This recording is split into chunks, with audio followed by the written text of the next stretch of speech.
Good day or good evening, depending on which part of the world you're in and what time you're accessing this video. When you find yourself as a dissident and you start discussing politics with the people around you, you discover that the responses you get, especially when doing power analysis, feel in many respects inadequate, in that they are always rhetorical responses and rarely deal with the substance of your contention or the point that you're trying to make.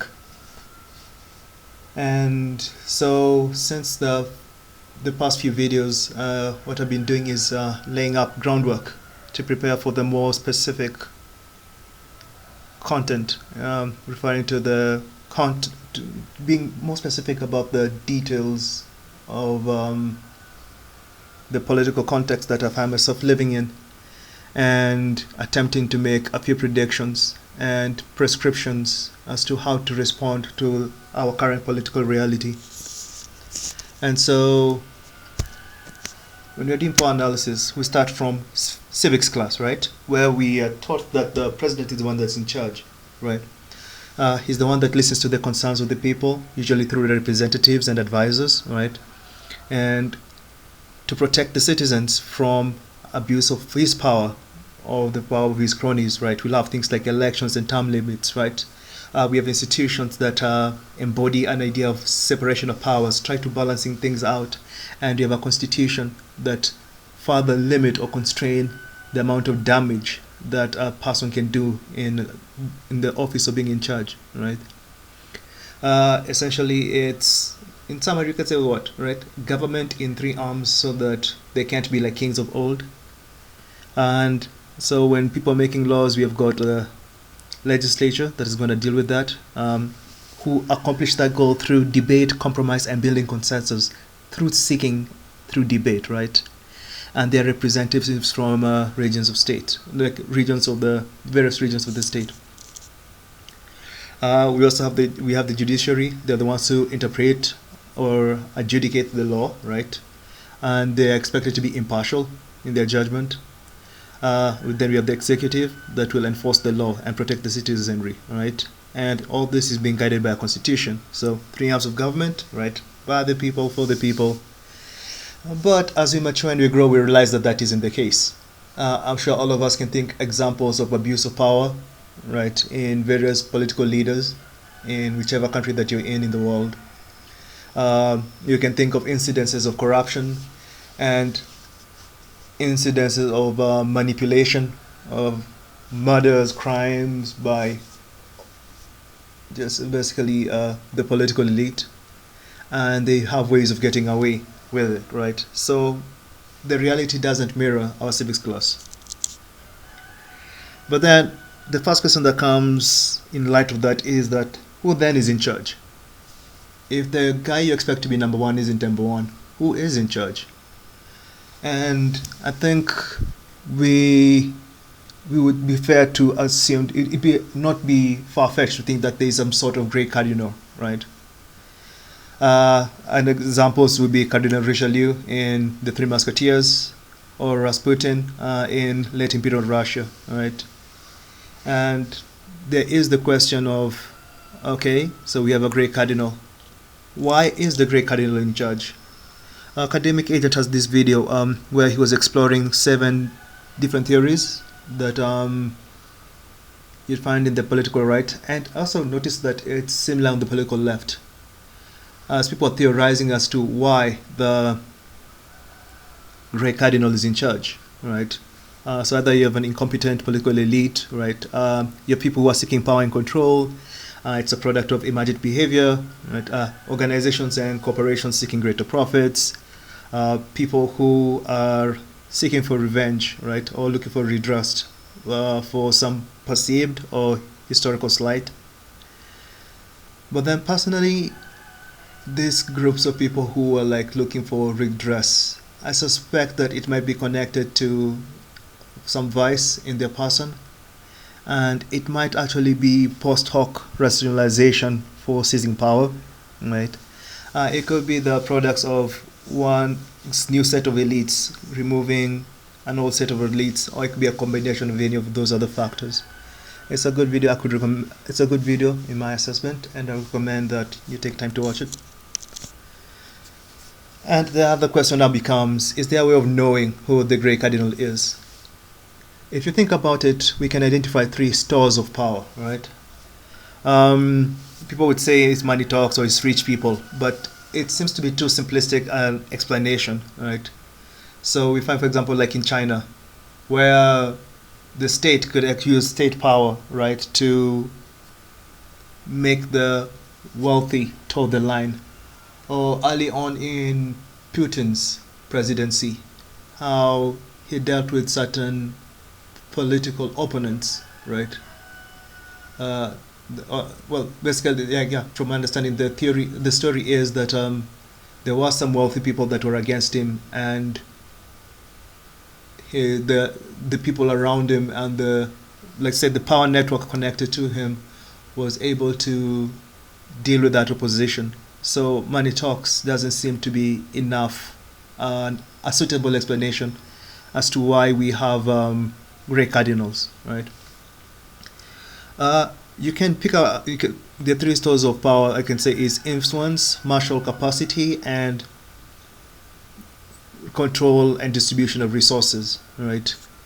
Influence, who controls the Overton window, right? Who are the arbiters of truth? Like what institutions, right? What are the sources of the influential ideas, right? Who is able to gather and store intelligence, right? So we have NGOs, lobby groups, media and education companies, right? Some criminal syndicates, some international organizations. So influence determine what people believe, essentially. Martial capacity is about use of force, all right? Who has the gun, or who has the biggest gun? So you can have military and paramilitary organizations. You have the intelligence services, and you have the criminal syndicates. And then those who produce, control, or distribute resources, right? Because people need resources to accomplish their goals, and therefore those who produce those resources have a certain leverage, right? And so you can say power is a source of leverage, and you find that each type of power draws the other things, right? Resources can guarantee control of resources can grant you influence and martial capacity, and same way you can say influence can gain you martial capacity and control of resources. Yeah. And so now you can say, like, if you look at the American system, the current president is Joe Biden, right? And he's dependent on the Democratic Party, he's dependent on the civil service, he's dependent on donations, the press, federal institutions, think tanks and NGOs, what's this? The Council on Foreign the Council on Foreign Affairs, right? And so he's dependent on all of these things. Another example you can think is U.S. ruling Afghanistan through an elected president, right? Because that president and his government dependent on the U.S. for military support and economic aid. And so I think that would be a really simple example that most people agree with, right? And you notice the 7 theories that are put forward, all of them require these 3 vehicles of power to produce emergent behavior in people, right? An incentive produces an emergent behavior, right? And so all these things express themselves in the political context as emergent behavior, and that can be exacerbated where you have some centralizing of power, right, of influence or resources or something, right, or something that of the store of power, right. So, for example, universities have a monopoly on certification, or they're increasingly having a monopoly on certification, right. Interest groups and think tanks are increasingly having a monopoly on policy, especially policy that's going to be debated in parliament, right. Media controls and curates spread of ideas, right? Intellectual property consolidates wealth around a few corporations. Now, if you consider Mohlberg's theory of the cathedral, like basically him describing the apparatus by which the political elite of the U.S. ends up coming up with a consensus, right? or when you consider the notion of us having a global elite, that there is existing a current global elite, right? All these incidents are describing some centralizing of power, right? And that centralizing of powers allows those in control of those institutions to leverage the power and shift things in a particular direction. And so not all efforts to understand the current regime is an appeal to a conspiracy, right? Because the truth is we need to figure out who might be in charge, right? And try to figure out as to what end is this power being wielded, right? And you consider that we live in a world where technology, biology, psychology, and information science, right, is being exploited more and more to direct human behavior, right?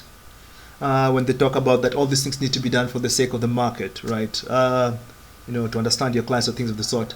With some of these international organizations, they'll say that yes, we need to do these things so that, let's say, the UN Agenda 30 can be implemented, right? Or we can build back better. And we also have the challenge that people are really good at deceiving themselves, right? When people are doing all these things, they will always talk about how this is for the common good, this is for the greater good. It will pay out down the line, like as time goes on.